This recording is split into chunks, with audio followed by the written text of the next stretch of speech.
Y en el tema de la genética oncológica también nos dábamos cuenta que los genetistas, que agraviaran tan finas personas, pues también estaban entrenados en áreas que no tenían tanto que ver con la oncología, sino con trastornos trastornos metabólicos hereditarios o con otro tipo de trastornos, pero no oncológicos.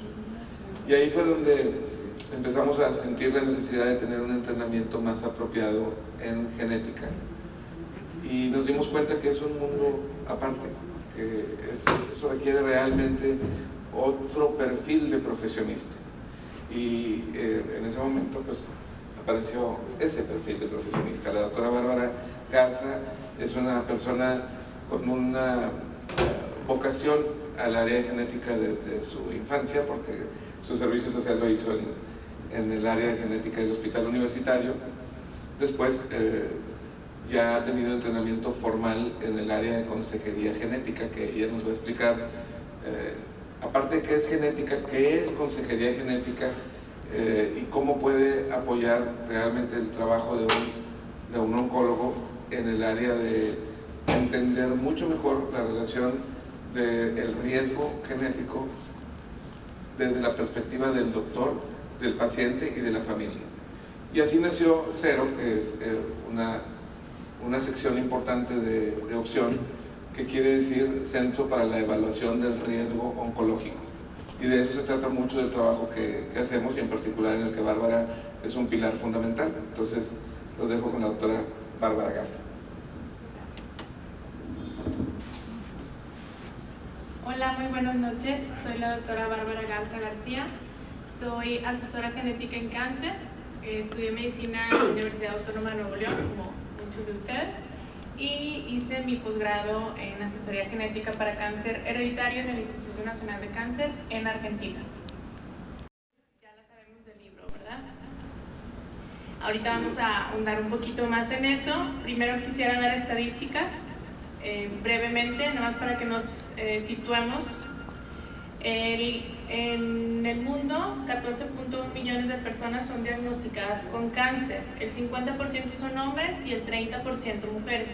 Alrededor del 8.2 millones morirán. Pero en el 2030 se espera que la mortalidad se duplique.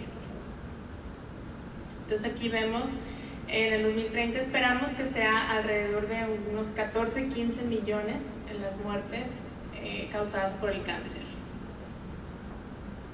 Los tipos más frecuentes a nivel mundial, que son un poco diferentes a los que vemos en México, ahorita los vamos a ver. El número 1 sigue estando pulmón, después sigue cáncer de mama, después sigue lo que sería cáncer de colon, tubo digestivo, próstata y estómago. Ahora sí en México, bueno, en México sabemos que esas cifras son diferentes. El primer lugar se lo lleva cáncer de mama. Después sigue próstata, cervicuterino, colon, recto y por último pulmón. En cuanto a incidencia, pero en cuanto a mortalidad se lo sigue llevando por un poco próstata. Ahora sí, todo cáncer es genético, pero no todo cáncer es hereditario. ¿Cómo es esto?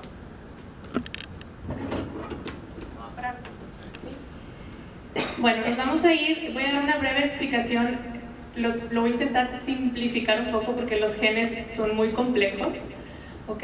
Pero todo nuestro cuerpo está formado por células y dentro de estas células está el núcleo. Dentro del núcleo tenemos los cromosomas que nos dan papá y mamá. Como sabemos, nos dan la mitad papá, la otra mitad nos los da mamá. Y esos cromosomas están formados por el famoso ADN. Ahora, ¿dónde quedan los genes? Bueno, fragmentos de ADN son los genes. Los genes son la unidad básica de la herencia, ¿ok? Y tenemos muchos genes diferentes. Ahora, ¿qué tiene que ver esto con el cáncer hereditario y el cáncer esporádico y el cáncer familiar? Volvemos a esta diapositiva que teníamos adelante. En nuestro cuerpo, nuestras células, como sabemos, se están replicando todo el tiempo, ¿ok? Y nuestro cuerpo es una máquina casi perfecta. De repente hay una célula que cambia de forma, pero más que de cambiar de forma, cambia de función. Ahí es donde entran los llamados, nuestro sistema de calidad, nuestros genes de protección o de reparación, que sabemos que hay muchos tipos diferentes. Ahorita vamos a hablar de los genes supresores de tumores porque sabemos que son los más famosos, como el BRCA1 y el BRCA2. ¿Okay? Estos genes son los que se encargan de regular el crecimiento de las células y que si hay alguna falla en alguna célula la manden directamente a apoptosis, que como sabemos apoptosis es una muerte celular programada, ¿ok?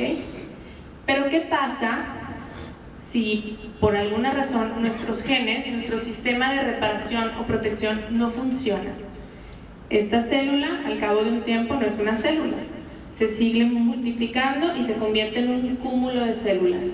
Y a esto es a lo que nosotros llamamos cáncer, acumulación de daño a nivel celular en cualquier tejido u órgano.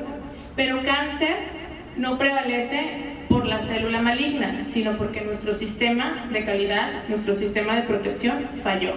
¿Ok? ¿Y por qué falló? Hay dos causas. Mis genes nacen bien, pero se dañan durante la vida por los factores de riesgo que todos ya conocemos: la obesidad, el tabaquismo, el alcoholismo, el sedentarismo, los virus, etcétera, ¿verdad? O ya nacen dañados. Entonces, tenemos esta teoría que se llama teoría del doble impacto o teoría de Knoxon, en inglés two hits, donde nos pueden explicar la diferencia entre uno y otro. Nuestros genes, como todo en nuestro cuerpo, también están dados en pares. Uno me lo da papá, otro me lo da mamá. En circunstancias normales, mis genes nacen así, ¿ok? Durante la vida da el primer, lo que ellos llaman el primer hit, el primer impacto, ¿ok? Un factor de riesgo me daña un gen de los dos pares que tengo, ¿ok? Puede ser la obesidad, el tabaquismo, el alcoholismo, pero todavía tengo el otro gen, entonces todavía tengo la mitad de mi sistema de calidad que está ahí dando la batalla para defenderme. ¿Qué pasa? Sigo teniendo comportamientos que no son saludables, obesidad, tabaquismo, sigo fumando, alcoholismo, etcétera, y termino por dañar mi siguiente gen. Ahora sí, mi sistema de calidad pues queda completamente debilitado y ahora sí aparece el cáncer. Ya no hay quien detenga esa célula que al principio era una y ahora sí ya se convirtió en el cúmulo que ya explicamos. Pero ¿qué pasa en el cáncer hereditario? Pues ya por default, ya nací con el primer hit, ¿ok? O papá o mamá me pasaron un gen dañado, ya sea que le falte una parte, que venga traslocado, que tenga una deleción, etc. Entonces, al menor factor de riesgo, al menor exposición de factor de riesgo, se daña mi segundo gen y aparece el cáncer. Una de las características del cáncer hereditario es la aparición temprana, ¿ok? A edad temprana, y es por este mecanismo. Y entonces decimos que la etiología del cáncer, bueno, sabemos que la mayoría es esporádico. Luego le sigue familiar, que ahorita vamos a explicar qué es familiar, pero a grandes rasgos quiere decir que no es hereditario, los genes nacieron bien, pero que una familia estuvo expuesta a los mismos factores de riesgo y por lo tanto vemos los mismos tipos de cáncer en la familia. Y el hereditario, que es de 5 al 10% en general, pero vemos que en algunos cánceres es todavía por encima. Y bueno, esto de los genes no es nuevo. A lo mejor aquí en México, como todo nos tarda en llegar un poquito, pero estas revistas, no se alcanza a ver, pero aquí dice abril de 1995. Desde entonces en Estados Unidos se están generando publicaciones, investigaciones, etcétera, sobre el papel de la genética, de la herencia familiar con diferentes enfermedades, entre ellas el cáncer. Y bueno, de ahí nace, como lo comentó el doctor César, la asesoría genética en cáncer hereditario, ¿ok? Que, como también lo mencionó, es un área complementaria a la oncología moderna, donde se estudian los componentes genéticos y familiares del cáncer, cosa que está entendido que en una consulta de oncología es difícil también de tratar eso, porque pues obviamente lo más importante también es dar directamente el tratamiento. Entonces, por eso también iniciamos con la asesoría genética y los objetivos son evaluar y clasificar los grupos de riesgo, que ahorita vamos a ver, prevenir y reducir el riesgo. Y bueno, no es tan sencillo como verlo en una bola de cristal. Esta es una de las, yo diría la principal herramienta que tengo yo y que tienen los asesores genéticos, ¿okay? Es lo que llamamos nosotros pedigrí, o lo que nos enseñaron desde el kinder, que era el árbol genealógico, ¿verdad? O sea, es el árbol genealógico de la familia. Los hombres son cuadraditos, no sé por qué, las mujeres son circulitas, y por lo menos necesitamos tener 3 generaciones para poder estudiar de manera correcta toda una herencia, en este caso de cáncer. Entre más información tengamos, mejor. Y bueno, ¿quién necesita qué? Para eso es importante la asesoría genética, para poder llegar a esto. Probablemente ustedes en su consulta, con unas pequeñas preguntas o ahorita características que vamos a dar, puedan más o menos separar entre el riesgo promedio y un riesgo más alto. A veces es difícil diferenciar entre el riesgo familiar y el riesgo elevado, pero si pudiéramos hacer esta simple separación sería bastante importante. Y entonces estos pacientes van directo a la asesoría genética y ahora sí les podemos dar un manejo personalizado para determinar la causa de la herencia que estamos viendo, el patrón de herencia, y para prevenir y reducir el riesgo.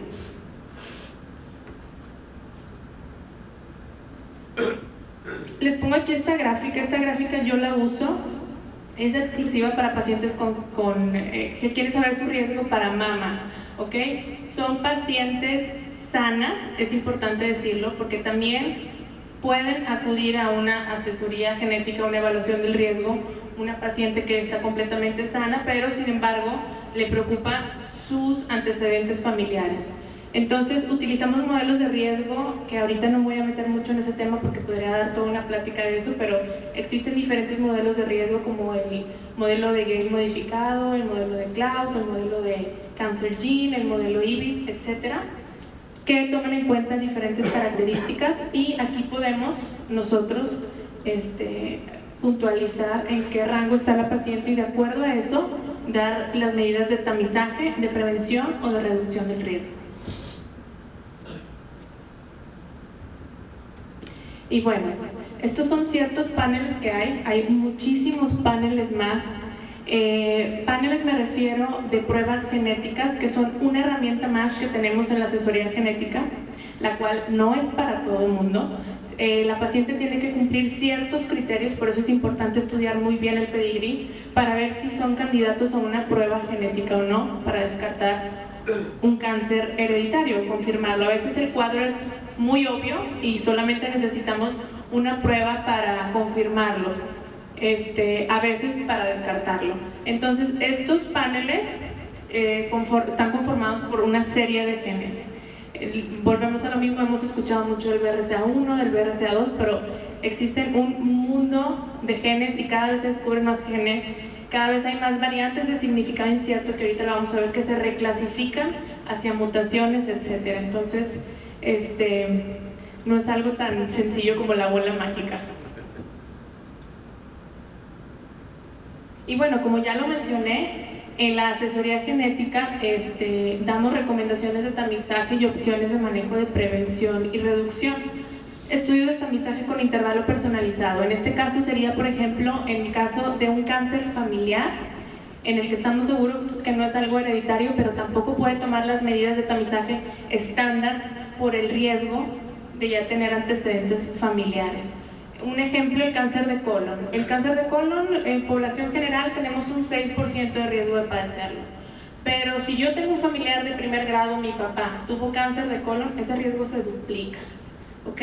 Entonces la medida de la colonoscopía que tenemos estándar no es la adecuada para este paciente porque su riesgo está al doble, ¿ok? Pero no es cáncer hereditario.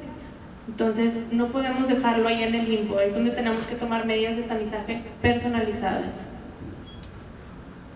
y bueno, aún más a los pacientes con cáncer hereditario, ¿verdad? Aquí vemos los principales cánceres que están involucrados con mutaciones hereditarias y vemos aquí ustedes como ginecólogos, ovario, aquí dice 19, pero es del 19 al 23%, ¿ok? Estómago y mama, ¿ok? Mama es de un 9 a un 10%, entonces pues son los cánceres que más ven ustedes, están en el top 3, en el top 3 de mutaciones hereditarias.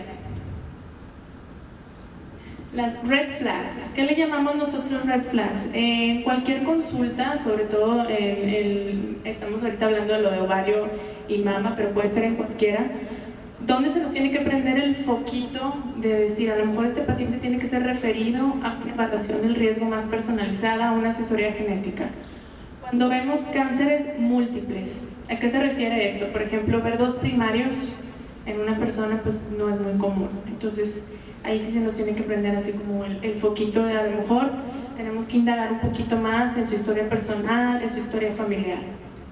Edades tempranas, como lo mencionamos con la teoría del doble impacto, nosotros sabemos cuáles son las edades esperadas para ciertos tipos de cáncer, ¿verdad? Por ejemplo, el cáncer de mama, pues edad esperada es de 60 para arriba. Cuando vemos una paciente de 45 años, pues no es muy común, digo, cada vez estamos viendo más cáncer de mama, pero no es muy común, entonces ahí sí se nos tiene que prender el foquito de alarma de decir, tal vez deberíamos indagar un poquito más en su historia personal, en sus receptores, en la histología, en la historia familiar, etc. Y cánceres raros, por ejemplo, un cáncer de mama en hombre, pues sabemos que es el menos del 1%, y cuando lo vemos, definitivamente tenemos que descartar que sea algo hereditario, más bien casi lo vamos a confirmar, ¿verdad? Les voy a hablar un poquito del cáncer de mama y ovario hereditario porque sé que es con lo que ustedes están más relacionados y también viendo las cifras aquí en México pues es de lo que más vemos y cada vez en pacientes más jóvenes, entonces es importante tener como una idea general para poder referir a las pacientes indicadas. Como lo mencionábamos, el cáncer de mama y el de ovario están en el top 3 de los cánceres relacionados con mutaciones hereditarias. Aquí vemos el cáncer de mama 9 o 10% y el cáncer de ovario es hasta un 23%. ¿Qué quiere decir esto? Casi 1 de 4 de cáncer de ovario va a ser por una mutación hereditaria. Entonces es una cifra alta. Pero no solamente existe el BRCA1 y BRCA2, que sabemos que es muy famoso por el caso de Angelina Jolie, que ahorita lo vamos a mencionar también. Existen también otros genes, como lo mencionaba en los paneles, que están involucrados con este tipo de cáncer. Y aquí vemos, y puse solo algunos, ¿ok? Existen todavía muchísimos genes más, pero estos son los principales. Entonces, esto también lo tenemos que tomar en cuenta. Por ejemplo, yo como asesora genética, de no irme veo cáncer de ovario, ir directo a pedir un BRCA. Sí, obviamente es casi el 70%, pero tengo que ver el cuadro completo, tengo que ver la historia familiar, tengo que ver la histología, tengo que ver muchas otras cosas más para no dejar fuera esto y malinformar a mi paciente. Sale negativo y no es hereditario, cuando ahorita vamos a ver las repercusiones que tiene una prueba genética, no solo en la persona que se le hace la prueba genética, sino en toda la familia.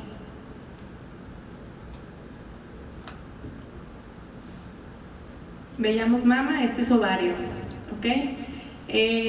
Vemos también que en ovario es BRCA el 60%, pero el otro 40% es por el síndrome de Lynch, que en mujeres la mayoría de las veces abre con cáncer endometrial, entonces eso también les va a tocar a ustedes.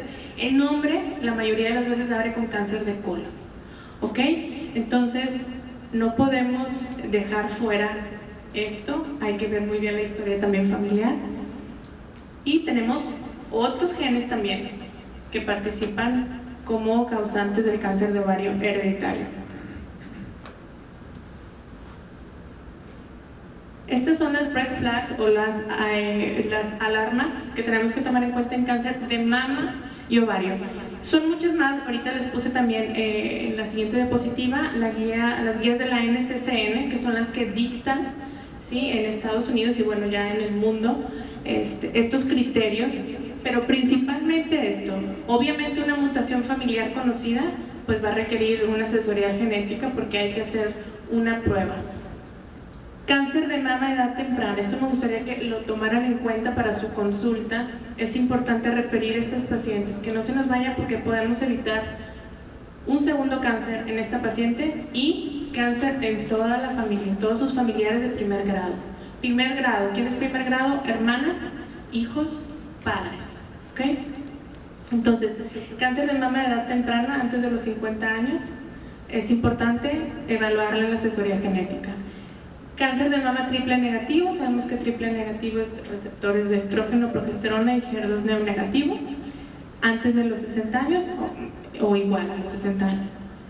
Cáncer de ovario a cualquier edad. Como mencioné, casi es 1 de 4 de las pacientes con cáncer de ovario que van a tener una mutación hereditaria. Entonces, el cáncer de ovario, simplemente por tener cáncer de ovario, es necesario que vaya a una asesoría genética. Historia familiar de cáncer. Historia familiar de cáncer, bueno, aquí me podría extender mucho, ahorita lo vamos a ver que 2 o más familiares. Paciente joven con un familiar de primer grado o un familiar o 2 familiares de segundo grado con el mismo tipo de cáncer o asociación de cáncer, que ahorita vamos a ver. ¿Qué quiere decir esto? Un mismo gen puede causar diferentes tipos de cáncer, ¿ok? No pido que se los aprendan, pero cuando yo creo que el sentido nos va diciendo cuando vemos ahí una historia de que a la tía le dio de ovario, que al tío le dio de próstata, la paciente tiene cáncer de mama, podemos darnos cuenta que a lo mejor merece indagar un poquito más en la historia. Cáncer de mama bilateral, bueno, sabemos que no es nada común, entonces también hay que enviarlas a una asesoría genética. Y pues cáncer de mama en hombre ya lo mencionamos, ¿verdad? Y bueno, estas son las guías de la NCCN, básicamente yo se las resumí. Aquí viene todavía mucho más extenso, pero es básicamente lo mismo. Estas ahí van a quedar para que las puedan checar. Y bueno, como hablábamos del caso de Angelina Jolie, ella tenía historia familiar de cáncer de ovario y cáncer de mama a edades tempranas y decide someterse en el 2013 a una prueba de BRCA. ¿Por qué BRCA? Porque su caso era de libro. Abuela cáncer de mama, mamá cáncer de ovario. Entonces ya nada más faltaba que le confirmaran con la prueba, y en la prueba salió con BRCA1 positivo. Y entonces ahí es donde se hicieron famosos estos genes que ya dijimos que son supresores del tumor. ¿Okay? Entonces lo que hacen es regular el crecimiento de esa célula rebelde que vimos y mandarla a apoptosis por completo. Pero ¿qué pasa cuando están dañados? Ya dijimos, porque nacieron dañados o porque yo los dañé con los factores de riesgo, hay una mutación, entonces pues ahora sí que esa célula ya no entra en apoptosis, se convierte en un cúmulo de célula y ahora sí, como dijimos, sucede el cáncer. Estos tumores, no me voy a meter a hablar de herencia porque también es un poco complicada, pero la herencia autosómica dominante para grandes rasgos estos tumores es del 50%, ¿ok? Entonces quiere decir que una paciente con cáncer tiene el 50% de probabilidad de heredárselos a sus hijos, ¿ok? Es una moneda al aire, básicamente. Aquí no hay con que, como en la recesiva, que soy portadora pero no me da, pero no. Si eres portador, te va a dar, o sea, tienes el riesgo de que te dé. He aquí la importancia de la prueba genética y de la prevención para toda una familia. Lo que hablábamos de la asociación de cáncer, cada gen está relacionado con diferentes órganos. En este caso, por ejemplo, el BRCA 1 y 2 son casi iguales, ahorita vamos a ver cuál es la diferencia.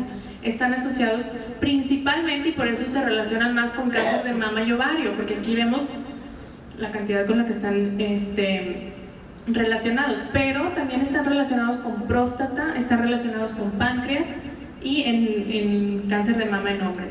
Este es en BRCA1. El BRCA2, además de esto, está relacionado con el melanoma, ¿okay? En un 3 o un 4%. Pero la penetrancia de estos dos genes siempre es mayor en ovario y en mama, ¿okay? En páncreas vemos que se eleva a un 7% cuando en población general es 1%. Digo, sí es más elevado, pero no como un 84% que vemos acá. En próstata sí se eleva a un 20%, o sea, se dobla más o menos. Y el melanoma es el doble también, aproximadamente. Y entonces vamos a hablar de las pruebas genéticas, las famosas pruebas genéticas.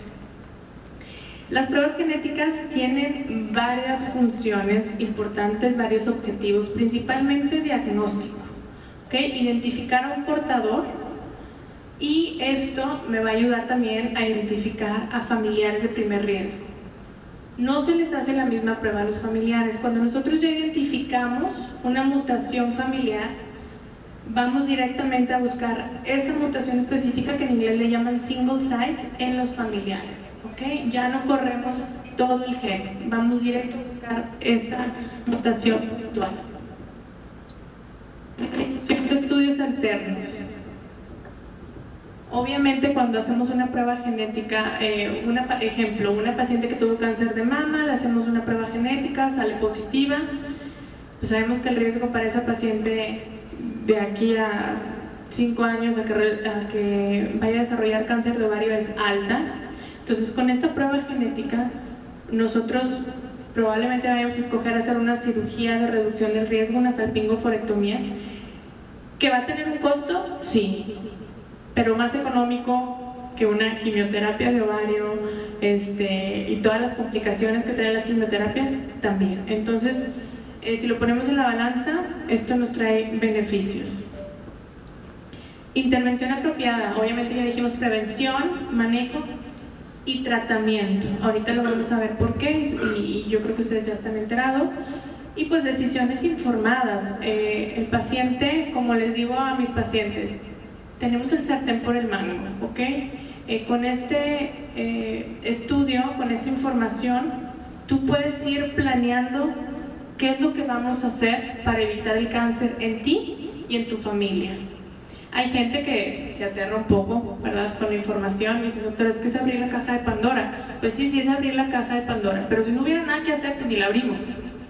Pero ya hay que hacer, ya tenemos cirugía, no todo termina en cirugía, ya tenemos farmacoprevención, ya tenemos tamizaje personalizado, ya hay algo que podemos hacer para evitar el cáncer. Y mencionaba yo tratamiento, y bueno, pues como saben, para el cáncer de ovario, para las pacientes que tienen mutación en BRCA, existe el olaparib. Entonces, al nosotros saber que estas pacientes tienen esta mutación, este medicamento es sumamente efectivo. Entonces, la prueba genética también tiene como objetivo tratamiento.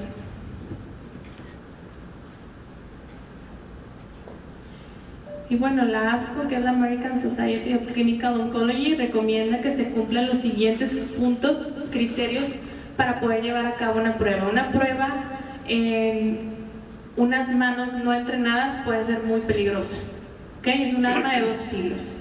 Entonces, obviamente que el paciente sea candidato a una prueba genética. Por eso es importante hacer un estudio exhaustivo. Que la prueba sea interpretada adecuadamente por un asesor genético. En Estados Unidos ya hay kits incluso que llegan a domicilio, y los mandan y les llega un resultado que es básicamente genérico, ¿verdad?, de una base de datos, y eso es sumamente peligroso. Esto se debe tratar en un consultorio y es completamente personalizado. El resultado tendrá utilidad también, es lo que decíamos. Si no tuviéramos qué hacer después de las pruebas genéticas, pues mejor ni las hacemos, pero ya hay mucho que hacer. Hay que justificar una prueba genética viendo el beneficio para la paciente y para su familia. Y bueno, aquí es donde entramos en disyuntiva, que no es tan sencillo decir, bueno, pues tiene cáncer de mama, le voy a mandar a hacer un BRCA. No es así de sencillo. Sabemos que, como lo dije, cada gen tiene diferente asociación de cáncer, cada familia es diferente, cada paciente es diferente. Por ejemplo, esta paciente Cáncer de ovario, también la historia clínica es sumamente importante. Que yo sé que como ginecólogos, como oncólogos, es difícil ahondar mucho, pero hacer preguntas claves para poder referir a la paciente. Esta paciente, cáncer de ovario, la mamá, 55 años, abuela, mama, 45 años, le mandan a hacer BRCA y salió negativo. ¿Y ahora? Yo estoy segura que esta paciente tiene algo hereditario, pero tal vez nos indagó mucho en la historia, nos indagó en la histología, nos indagó en los receptores. Entonces, aquí es donde tenemos que conocer muy bien la clínica genética, los genes, las asociaciones, muy bien la historia familiar, preguntar lo más que se pueda. Yo les entrego un cuestionario a mis pacientes que les pido envíen un día antes a la consulta al correo para revisarlo sumamente bien, si es necesario revisar literatura, etcétera, para poder llegar a un diagnóstico adecuado. Entonces, aquí a esta paciente, obviamente, no se le hizo una buena historia clínica y se fueron con la finta de cáncer de mama, ovario, BRCA, ¿okay? Pero existen muchos otros genes que pueden estar involucrados con estos mismos tipos de cáncer. Entonces, en este caso, sí es importante, por ejemplo, hacer un panel mucho más extenso para cáncer de mama, que sí existe. Pero nosotros como asesores genéticos también tenemos que seleccionar qué genes vamos a mandar a estudiar.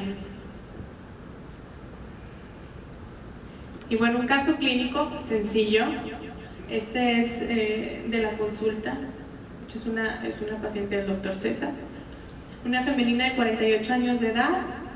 Antecedente personal, carcinoma ductal infiltrante grado 3, mama derecha, diagnóstico a los 44 años. Ya vemos que los receptores estrógenos positivos, progesterona positivo, FER2 negativo. Se le hizo su quimio, radio, una mastectomía radical derecha. Y esta es, el doctor me la refiere a la consulta porque le hace preguntas de antecedentes familiares y resulta ser que su hermana, que también es paciente del doctor César, pues tiene cáncer de mama, ¿ok? Entonces, cáncer de mama, una paciente a los 44 años, otra paciente a los 41 años, hermanas, y hasta aquí, pues todavía dudaríamos, ¿no? Aunque las edades son muy jóvenes. Vemos del lado de mamá, recordemos que el circulito son mujeres. Del lado materno, línea materna, pues nada más este tío con cáncer de pulmón a los 58 años y muere a los 60. Pero mencionan que este tío se echaba 4 cajetillas diarias. Entonces, pues, ahí vemos como él, una situación familiar ya conocida. ¿Okay? Otro síndrome que ya lo mencionábamos en ovario, en donde también participa ovario y mama, aunque no esté dentro del síndrome de Lynch, cada vez vemos más cáncer de mama relacionados con síndrome de Lynch. Entonces no me extrañaría que en un futuro cercano se agregara mama también a este espectro. Entonces el síndrome de Lynch abre en mujeres, como lo mencioné, con una manifestación ginecológica, casi siempre es cáncer endometrial. Entonces eso también me gustaría que lo tomaran en cuenta. Y bueno, estos son los genes que están relacionados en el síndrome de Lynch. El hombre, como dijimos, casi siempre abre con cáncer colorectal, pero está todo este espectro. Puede abrir con páncreas, gástrico, ovario y mama, que también hemos visto ya mucho. Y bueno, por mi parte es todo. No sé si tengan alguna duda o alguna pregunta. Fue algo muy conciso, simplificado, porque podemos hablar y hablar y hablar y en un solo gen nos podemos quedar. La genética es muy bonita, muy compleja también, pero creo que es muy importante ustedes como ginecólogos, como oncólogos, que tomen en cuenta esto también en la práctica para identificar ciertos focos que con la prisa, no estar tan acostumbrados ya a hacer una historia como nos ponían a hacerlas en clínica, se nos van detalles importantes. Muchísimas gracias.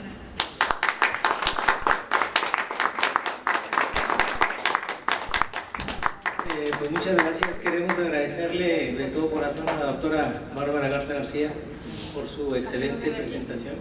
¿Mande? Casi no soy de aquí con el Garza García. No será de San Pedro. Excelente presentación, muy clara, muy concisa y cubriendo los puntos importantes. Si hay alguna pregunta del auditorio o de las personas que están conectadas en Periscope, por favor, adelante. O comentarios, críticas, sugerencias o alguna... Hay una pregunta. No sé si mencionó, doctora, ¿dónde podemos hacer la prueba aquí en Monterrey del RCA? Con nosotros. Nada más por el costo. El costo varía. Del BRCA no tengo El doctor, déjame decir, porque mejor no escuchan a los que están conectados. El doctor Borrego está preguntando que dónde se puede hacer esta prueba del BRCA aquí en Monterrey. Sí, nosotros en el Centro de Evaluación de Riesgo en Oncología, se llama CERO aquí en Obispado, podemos hacer la prueba. El costo se los voy a deber porque no lo tengo así a la mano, aparte es en dólares, entonces ahí fluctúa, ¿verdad? Pero sin embargo es un costo estratosférico, ese es el problema. Sí, son miles de dólares. Sí, aquí en el Hospital San José nosotros hemos tenido dos casos. Estamos mandando son $5,000 el kilo. Sí. Yo sabía que 80. No, anda alrededor el BRCA entre $2,500 y $3,200 más o menos. Generalmente se solicitan los dos. Sí, el BRCA es BRCA1 y BRCA2, se corren juntos, y si ya es otro tipo de panel, bueno, ahora sí ya son paneles de 25 o de 40 genes, que esos sí son alrededor de $4,000, pero ningún estudio que yo haya mandado cuesta $8,000. En los hospitales, tal vez. O sea, Bueno. Una pregunta, por ejemplo, en cuanto a las mutaciones conocidas en el BRCA, yo sé que cada vez se va ampliando el panorama. No sé si eso se va actualizando con el tiempo, hay un mapeo, ¿cómo se maneja? Sí, se van reclasificando, se llaman variantes de significado incierto y se van reclasificando, entonces yo tengo que estar continuamente checando una base de datos para ver cómo se va reclasificando todos esos cambios que van encontrando en diferentes genes. Dentro de los controles de la calidad para la toma, transporte de la muestra, ¿no puede decir? Bueno, nosotros tomamos la muestra ahí en el centro, ahí tenemos un centro de quimioterapia y se envían directamente ese día, llegan ese mismo día a Estados Unidos, que es a donde los mandamos.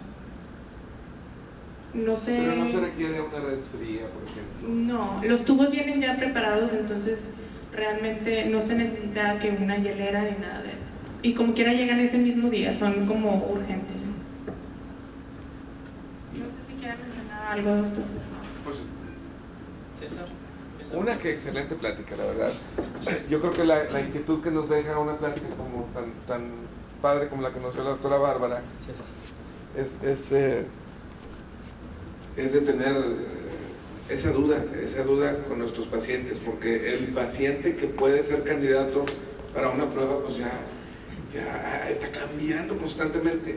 Por ejemplo, yo, no sé ustedes, pero yo no sabía que cualquier paciente con cáncer de ovario, punto. Eso no lo supe hasta hace un par de años. Entonces, el problema grave al que nos enfrentamos en el centro que creamos junto con la doctora Bárbara, y el que ella es fundamental, es el costo de las pruebas. Porque ahora sabemos que hay muchísimos candidatos, pero las pruebas son muy costosas, y al principio las compañías de seguros empezaron a pagarlas, pero ahora dijeron no, parece que se juntaron y se pusieron de acuerdo porque son preventivas, y en las pólizas pues dice que no se hace nada preventivo. Entonces, ahora tenemos un mundo de pacientes que requieren pruebas, y no cualquier proveedor puede generar esa prueba. De pronto tenemos personas que hacen biología molecular que dicen, pues yo la hago, pero los controles de calidad que se requieren son muy grandes. Entonces, la verdad, la inquietud que nos siembra esta situación a nosotros en la clínica es, pues no, yo como oncólogo no puedo abarcar eso. No es nada más que si me pongo a estudiar o no, no puedo, porque es otra disciplina, y yo creo que Bárbara nos lo transmitió de una manera genial. Entonces, yo creo que fue uno de los motivos por el cual la mayoría de las aseguradoras quitaron esos gastos de cobertura total que tenían hasta hace un año, todas las aseguradoras que tenían con ciertas cuestiones que tenían cobertura total, y ahorita ya no los tienen. Hace un año se modificó toda forma general, ya no hay Sí, ninguna pero aseguradora. yo creo que eso va a tener que ir cambiando. De hecho, estamos próximos a ir a México a darles una plática a la Asociación Mexicana de Aseguradoras, porque este tipo de pruebas, este tipo de consulta, porque mi consulta, por ejemplo, tampoco la paga el seguro, trae más beneficio en el costo para ellos. Volvemos a lo mismo, no es lo mismo pagar una prueba genética y una cirugía de riesgo a pagar 5 años de tratamiento de un cáncer de ovario, que estábamos haciendo la otra vez el cálculo, sería alrededor de, ¿qué dijimos? Como 5 millones de pesos, alrededor de 5 millones de pesos. Entonces, para mí es ilógico que no acepten pagar una prueba de $4,000 y una cirugía que, no sé, $200,000 costará. Y luego está el punto de vista ético, ¿no? O sea, en ese pedigrí que nos mostraste, si uno está enfrente del paciente de Marta, si uno está enfrente de Marta, pues le puede salvar la vida a la prima de Patricia. Entonces no te puedes... A la hija de Marta. A la hija de Marta. Y no te puedes voltear para otro lado con que están muy caras las pruebas. Nosotros como gremio también tenemos que tratar de empujar con el conocimiento de que existe la necesidad, pero si no tenemos creada la necesidad ni siquiera nosotros en la relación con nuestros pacientes, pues se va a dificultar.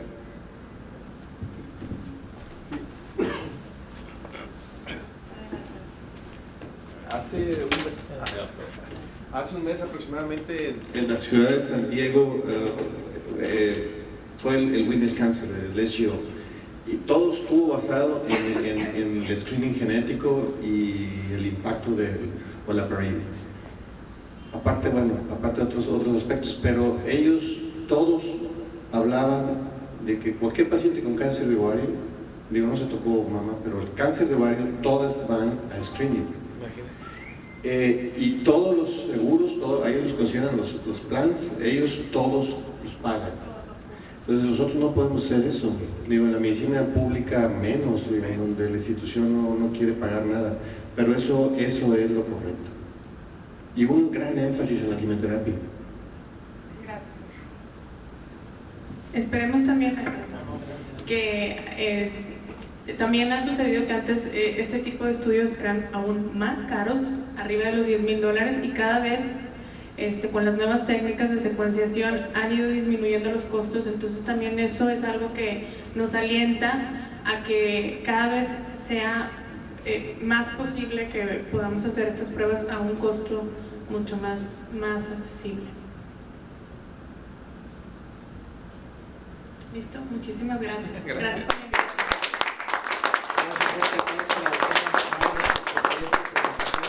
Y un momentito, antes de pasar a la cena, queremos darle su constancia. Gracias por su participación, ¿verdad? Y por habernos... ¿qué? Ahorita la firma. Sin firma no vale. Sin firma no vale, ¿verdad? Gracias por su participación, doctora. Muchas gracias, doctora. Gracias por acompañarnos. Gracias. Muchas gracias. Les decía otro punto importante antes de pasar a la cena, que ya está calentita. Vamos a tener que cambiar el día de la sesión. Hasta la fecha habíamos quedado que sea el cuarto miércoles, el último jueves de cada mes, por razones que pues, no viene al caso de mencionar, pero lo van a cambiar al mismo jueves, pero va a ser el primer jueves de cada mes. Esperemos que no les incomode mucho esto. Entonces el próximo mes, que tocaría el 27, 28 de mayo, no va a haber sesión, va a ser la siguiente semana, el primer jueves de junio. Como quiera, por el WhatsApp les vamos a estar informando, o en la página web, o por Periscope. Muchas gracias a todos los que están por Twitter, Facebook, etcétera. Muchas gracias a los que están conectados, les agradecemos mucho también sus comentarios, pueden anotar por ahí sus sugerencias o sus críticas. Vamos ahora sí a pasar a la Sagrada Cena. Me falta, discúlpeme. el anfitrión local. Guadalupe de aquí de Imagen Radiológica también tiene un mensaje. Bienvenidos todos sean aquí a su casa Imagen Radiológica. Ya saben que siempre los acogemos con bastante cariño y esperemos que siga incrementándose este grupo. Les quiero comentar que como viene el mes de mayo y el Día de las Madres, va a haber una promoción en los ultrasonidos y la mastografía para que lo consideren con sus pacientes y en el paquete también. Va a ser el 15% de descuento en forma individual y si hacen el paquete es el 35% de descuento. Como quiera, ahí en el WhatsApp les voy a mandar información para que la tengan y lo consideren con sus pacientes. Muchas gracias. Muchas gracias. Muchas gracias. Sí, adelante, por favor. Nos salimos del aire, por favor. Sí, dando una vuelta. Sí.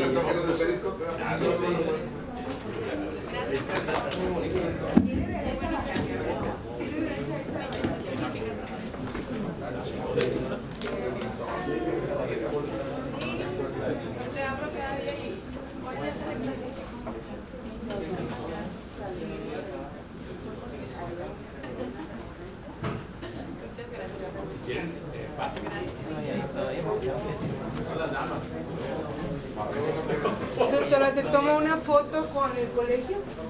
Sí. Le pido al colegio, a todos, con todos ahí, con la mesa directiva con todos los que vamos a hacer. Espérate, como ir al otro lado. A ver, déjame, voy bien rápido. Jesús Vázquez. ¿Les puedo tomar una foto todos los que asistieron? Primero al colegio y luego todos los que asistieron. Sí, adelante. Yo estoy puesto. Perdón. Luego todos, ¿sí? Que a todos los que asistieron. Ya te lo pasamos.